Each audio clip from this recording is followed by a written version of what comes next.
सविता और रमेश ने नए घर में प्रवेश किया। मतलब वो घर, वो जगह उनके लिए नई थी। वो बंगला नया नहीं था, सालों से बंद पड़ा था, तो कम किराए में मिल गया था। उनकी शादी को 7 से 8 साल हो गए थे। खुद का घर का सपना अभी तक तो सपना ही रहा था। एक लड़का था उनका 5 से 6 साल का, नाम था रोहन। रमेश ने एजेंट के साथ पहली बार बंगला देखा था तो न जाने क्यों उसकी धड़कनें बढ़ गई थी, बेचैनी हो रही थी। उसने एजेंट को बताया भी, भाई साहब ये जगह कुछ ठीक नहीं लग रही। क्यों, क्या हुआ?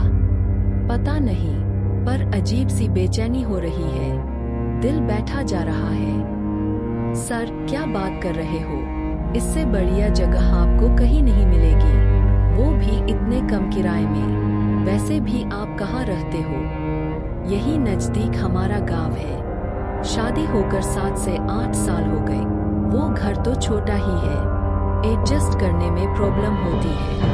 माँ, पिताजी, 2 भाई बहन, हम तीनों। मतलब आपको छोटे मकान की आदत है, तो ये आलीशान हवेली देखकर प्रेशर तो बढ़ेगा ही, स्वाभाविक है। वैसे भी रहना आपको है, अगर नहीं चाहिए तो बता दो, मेरे पास दूसरी इंक्वायरी भी है, वो भी आपसे ज्यादा रेंट में।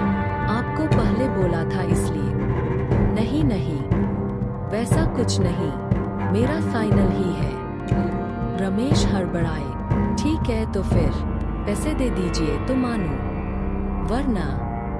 रमेश ने जल्दी से पैसे निकालकर एजेंट को दिए और चाबी ले ली। एजेंट अपने होठों पर जहरीली मुस्कान लेकर निकल गया और रमेश की धड़कनें बढ़ गई। हवेली के उस बंगले के डर से नहीं, बीबी के नाराजगी के डर से।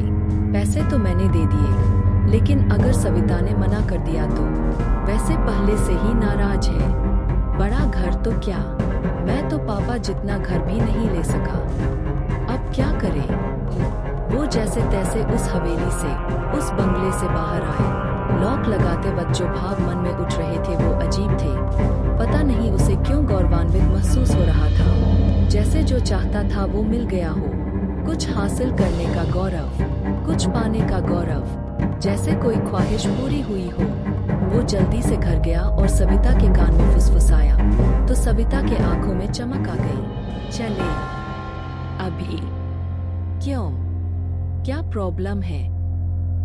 नहीं प्रॉब्लम कुछ नहीं, लेकिन शाम हो गई है, थोड़ी ही देर में अंधेरा हो जाएगा। वैसे भी वो बंगला काफी बड़ा है, मतलब जगह बड़ी है और हरी भरी है, घने पेड़ पौधे हैं, अंधेरा सा छाया रहता है। कल देख लेना। नहीं, मुझे अभी देखना है। सविता उछल पड़ी और जिद करने लगी। ठीक है चलो, लेकिन रोहन को मम्मी के पास रहने दो। उन्हें पता ही नहीं था कि रोहन उनके पास खड़ा था और उनकी बातें सुन रहा था। मम्मी कहाँ जा रही हो? वो मम्मी से लिपट गए। सविता को उस पर प्यार आए, उसे उठाकर गले से लगाकर चुम लिए। रोहन, थोड़ा बाजार जाना है, तुम दादी के पास रहो, हम अभी जाकर आते हैं। नहीं, मैं भी आऊंगा, तुम बाजार नहीं जा रहे हो, मैंने सब सुन लिया है। अच्छा, तो क्या सुना? तुम हमारे लिए कोई बड़ा सा घर देखने जा रही हो। रोहन ने अपने ही अंदाज में हाथ फैलाते हुए कहा तो दोनों की हंसी छूट गई। बिल्कुल सही सुना तुमने, मेरा होशियार बच्चा। लेकिन रोहन, सविता रहस्यमयी अंदाज में बोली धीरे धीरे।